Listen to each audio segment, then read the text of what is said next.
पृथ्वी की विशेषताएं। 1.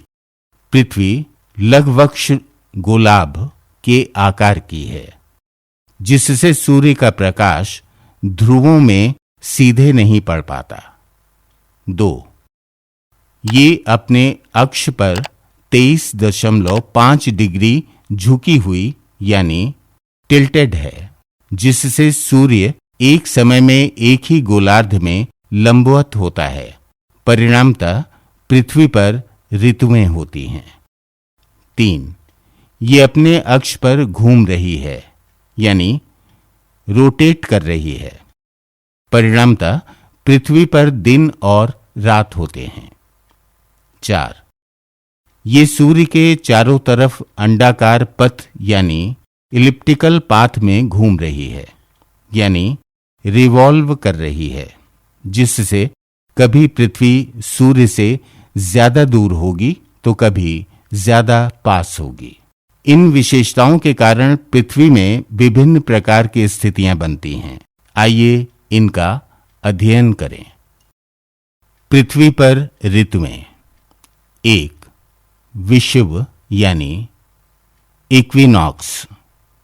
विषुव का तात्पर्य है समदिवा रात्रि यानी दिन रात बराबर।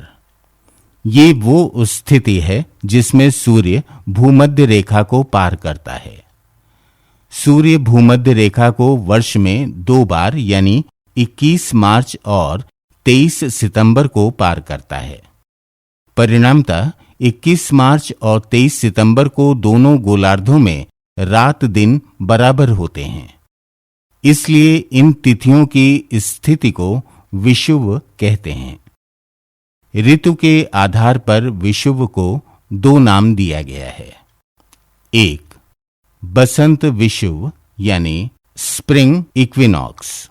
21 मार्च को सूर्य भूमध्य रेखा को पार कर कर्क रेखा की ओर बढ़ता है।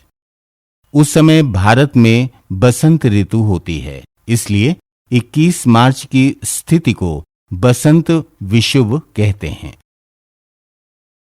यहां पर यह उल्लेखनीय है कि वेदों में 6 ऋतुओं का वर्णन है: बसंत, ग्रीष्म, वर्षा, शरद, हेमंत तथा शिशिर। किंतु ऋग्वेद में 5 ऋतुओं का वर्णन है। इसमें हेमंत और शिशिर को एक माना गया है। 2. शरद विषुव यानी ऑटम इक्विनॉक्स। 23 सितंबर को सूर्य भूमध्य रेखा को पार कर मकर रेखा की ओर उन्मुख होता है। उस समय भारत में शरद ऋतु होती है, इसलिए 23 सितंबर की स्थिति को शरद विषुव कहते हैं। 2. संक्रांति यानी सोल्स्टिस। समस्त नभमंडल में 12 मुख्य तारकपुंज यानी कॉन्स्टलेशंस हैं, जिन्हें राशि कहते हैं। ये राशियां हैं मेष, वृषभ, मिथुन, कर्क, सिंह, कन्या, तुला, वृश्चिक, धनु, मकर, कुंभ और मीन। एक से दूसरी राशि में सूर्य के प्रवेश काल को संक्रांति या अयनांत कहते हैं।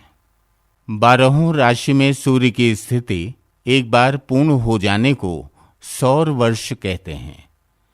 सौर वर्ष को संवत्सर भी कहते हैं। चंद्रवर्ष यानी लूनर ईयर सौर वर्ष यानी सोलर ईयर से 11 गुणे 1/4 दिन छोटा होता है। संक्रांति 2 प्रकार की होती है। 1. कर्क संक्रांति या ग्रीष्म अयनांत यानी समर सोल्स्टिस। बसंत विषुव यानी 21 मार्च के पश्चात सूर्य पृथ्वी के अक्षीय झुकाव तथा परिक्रमण गति के कारण कर्क रेखा की ओर उन्मुख होता है और 3 माह पश्चात यानी 21 जून को कर्क रेखा पर लंबवत चमकने लगता है। इस स्थिति को कर्क संक्रांति या ग्रीष्म अयनांत कहते हैं। चूंकि इस समय सूर्य की स्थिति उत्तरी गोलार्ध की ओर उन्मुख होती है, इसलिए 21 मार्च से 21 जून तक की अवधि में उत्तरी ध्रुव पर दिन तथा दक्षिणी ध्रुव पर रात होती है। 2. मकर संक्रांति या शीत अयनांत यानी विंटर सोल्स्टिस। 21 जून के पश्चात सूर्य भूमध्य रेखा की ओर लौटता है और 3 माह पश्चात यानी 23 सितंबर को भूमध्य रेखा के ठीक ऊपर आ जाता है। इस तिथि यानी 23 सितंबर की स्थिति को शरद विषुव यानी ऑटम इक्विनॉक्स कहते हैं। चूंकि इस 3 माह यानी 21 जून से 23 सितंबर की अवधि में सूर्य कर्क रेखा से भूमध्य रेखा के बीच होता है, इसलिए इस अवधि में भी उत्तरी ध्रुव पर दिन तथा दक्षिणी ध्रुव पर रात्रि होती है। 23 सितंबर के पश्चात सूर्य पृथ्वी के अक्षीय झुकाव एवं परिक्रमण गति के कारण मकर रेखा की ओर बढ़ता है तथा 22 दिसंबर को मकर रेखा पर लंबवत चमकने लगता है। इस तिथि की स्थिति को मकर संक्रांति या शीत अयनांत यानी विंटर सोल्स्टिस कहते हैं। मकर संक्रांति यानी 22 दिसंबर के पश्चात सूर्य पुनः विषुवत रेखा की ओर लौटता है तथा 3 माह पश्चात यानी 21 मार्च को सूर्य पुनः विषुवत रेखा के ठीक ऊपर आ जाता है। 21 मार्च की स्थिति को बसंत विषुव कहते हैं। चूंकि इस 6 माह की अवधि यानी 23 सितंबर से 22 दिसंबर तथा 22 दिसंबर से 21 मार्च में सूर्य दक्षिणी गोलार्ध की तरफ उन्मुख रहता है, इसलिए इस अवधि में दक्षिणी गोलार्ध में दिन तथा उत्तरी गोलार्ध में रात्रि होती है। इस प्रकार ध्रुवों पर 6 महीने दिन तथा 6 महीने रात्रि होती है।